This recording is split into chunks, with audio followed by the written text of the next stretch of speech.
ये कहानी है एक बाप बेटे की जो स्कूटर पर कहीं पर जा रहे होते हैं। तभी जो बाप होता है उसकी नजर पड़ती है रोड के साइड में कुछ लड़कों के ऊपर जो कि कीचड़ में कुछ ढूंढ रहे होते हैं। तो अपना स्कूटर वहां पर रोकते हैं और जाकर के उनसे पूछते हैं कि बेटे क्या ढूंढ रहे हो यहाँ पर। तो उनमें से एक बोलता है कि आपको दिख नहीं रहा है कि ये सामने सोने का फल है, हम उसको पाने की कोशिश कर रहे हैं। उसकी ये बात सुनते ही पिता का ध्यान जाता है उस सोने की फल की तरफ जो चमक रहा होता है। फिर उनके माइंड में कुछ इमेजिनेशंस बनने लग जाती हैं कि काश ये जो फल है ये मेरे बेटे के पास में आ जाए तो ना सिर्फ उसकी बल्कि मेरी भी जिंदगी बदल जाएगी।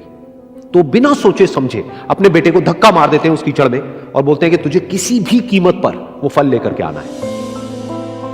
लेकिन बेटे को वो फल नहीं चाहिए होता है, उसके अपने कुछ और ही सपने होते हैं।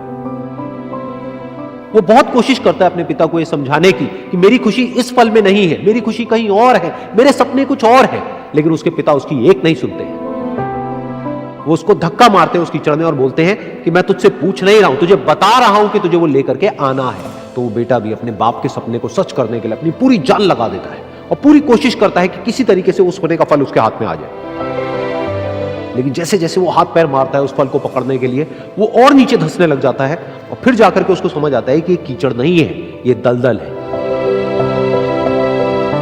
वो चीखता है, चिल्लाता है, अपने पिता को आवाज लगाता है, लेकिन उसके पिता उसकी एक नहीं सुनते। बोलते हैं कि बहाने मत बना, और भी लोग हैं वहां पर जो कर रहे हैं, तो जब वो कर सकते हैं तो तू क्यों नहीं कर सकता।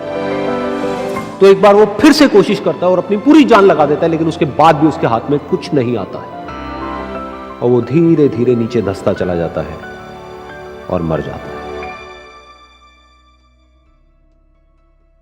तब जाकर के उसके पिता को एहसास होता है कि उससे कितनी बड़ी गलती हो गई।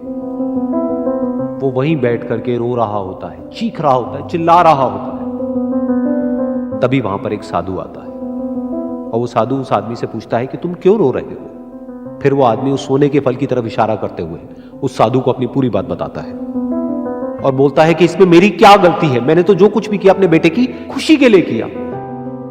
तो वो साधु उस फल को ध्यान से देखता है और उस आदमी को कहता है, जिस सोने के फल की वजह से तुमने अपने बेटे को गवा दिया, कम से कम एक बार ध्यान से उसकी तरफ देखा तो होता कि वहां पर कोई फल है भी या नहीं।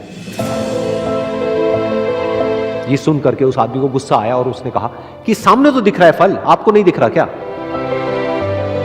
तब वो साधु उस कीचड़ के ऊपर एक पेड़ होता है जिसकी तरफ इशारा करते हैं और बोलते हैं कि वो जिसे तुम देख रहे हो वो उस फल की परछाई है, असली फल वहां पर उस पेड़ के ऊपर है।